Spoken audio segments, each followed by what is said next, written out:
Okay, we're going to do something a little different with the hair. Instead of just putting the lines in, we're going to make it a little bit on the wavy side. I'm going to show you how to do that. Again, we're going to go refer back to our little gouges that we have. If you don't have a set of these, folks, it's so worth getting them. You can do such neat projects and things with it. What we're going to do is we're going to take our roundest, I think our roundest one. Let me see here. Yeah. We're going to just make little waves, meaning I'm just going to do little chunks like this out. And I'm going to do a little bit of a mix of going from one side to the next, or a little bit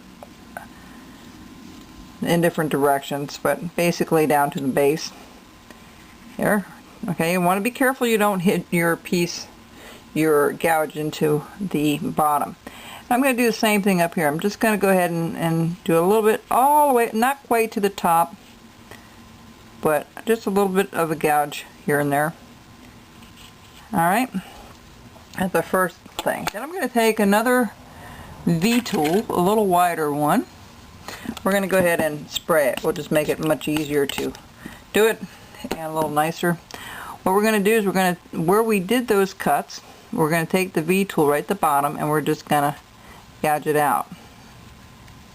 Alright, just a little, like a little corner out. Alright, and the next thing I'm going to do is I'm going to go back and I'm going to do the whole bottom portion, okay, with this little tool here. Alright, see how it's coming? Give it a little bit of a rougher look to it. And I'm going to do the same thing up here. I'm going to go ahead and just do little gouges up at the top. Maybe a little bit of a turn here and there. Just take it and make a little bit of a turn. Alright. And then we're going to kind of match the bottom and the top together.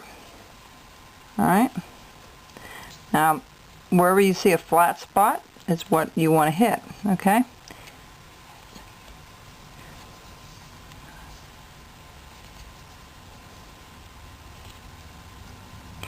And sometimes what I'll do is I'll take another smaller gouge, a tinier V tool,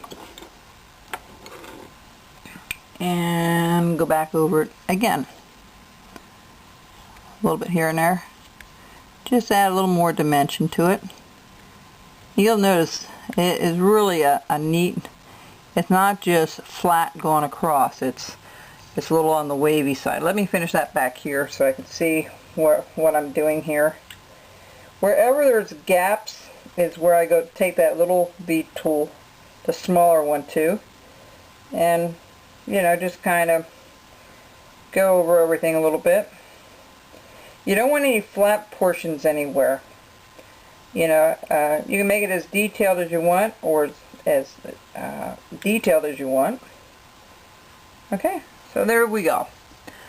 So I went over it a little bit. Okay, so we have the mustache done, we've got his sideburns done, and we have his hair, and that's kind of on the rough side. And I think I'm going to leave it like that. I don't think I'm going to do anything with the eyelids or the top. I think we're going to leave it exactly the way it is. I think that will look, you know what,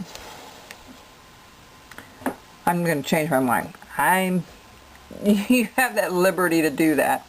What we're going to do up here, we're going to just slowly, I might take a knife. Let's see how I'm going to share how I'm going to do this. Okay, what we're going to do is right up here, we're going to put little V cuts in, you know, and have that like the top of his eyebrow instead of the eyelid. Whether it's if it's correct or not, it's secondary. Let me try it back here first to make sure I know how to show you how to do this. Alright. Let me see how okay. What you want to do is take little V cuts out, very tiny little V cuts out, with the knife. You don't want to use a gouge for this because you're not going to be able to get up underneath there. So what I'm doing, okay, right underneath here, I'm taking little V cuts out, okay? I don't know if you can see this or not. I'm hoping that you are. able to see it. We're going to take little V cuts out. So 1 and 2. Alright, so that's how I'm doing this. I need to do this offline because it's too delicate. But see how I have that eyebrow coming down over his eye a little bit? And we're going to extend it up to here, or maybe even right into his, in fact, why don't we do that? That might even look nice. So we're going to bring this up a little bit. See, I decide these things after the fact a lot of times.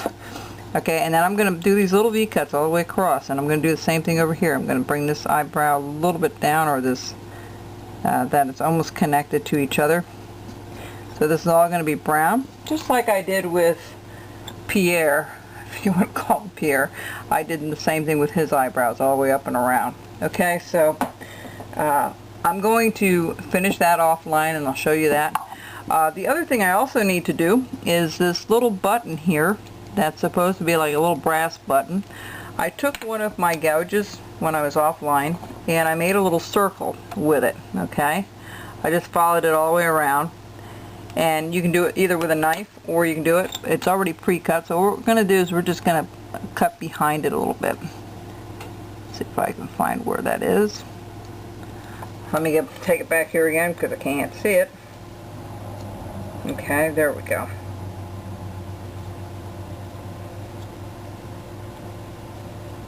A lot of detail to this little guy. So, you know, if you really want a lesson on how to do these, it's you're getting a boatload of it today. Okay, so that's what I do. I go on either side of that cut, and I cut out that little button out. Okay, and that's just a matter of putting a stop cut in. Okay, and then coming back up with the tip of the knife, chopping it out, and then going back and rounding off that edge on the button. Alright, so I'm going to make that a little more distinct. Then the head is pretty well finished, okay, except for the eyebrow or the eyelid. I like that overhang, even if it's an eyebrow that's hanging over a bushy eyebrow. It looks neat. It's just a different look to it. Next thing we're going to do right now is the hands. So actually we should do the rifle first. So the first thing I'm going to do is there's a little, you see there's a little line here, and what I ended up doing before was this rifle sticks out. So there's like a little L shape up here near the top of the rifle. If I can show this to you. Right here. So what I did was I cut a stop cut and I undercut it and took that out. And then this will be the bottom barrel, even though they really didn't have two barrels, I don't think, back in that day, but I don't know. I know somewhat about guns and handguns, but I don't know that much about history of guns. So what we're going to do is we're just going to round this up on this side. Okay, I'm going to round it up. We're going to just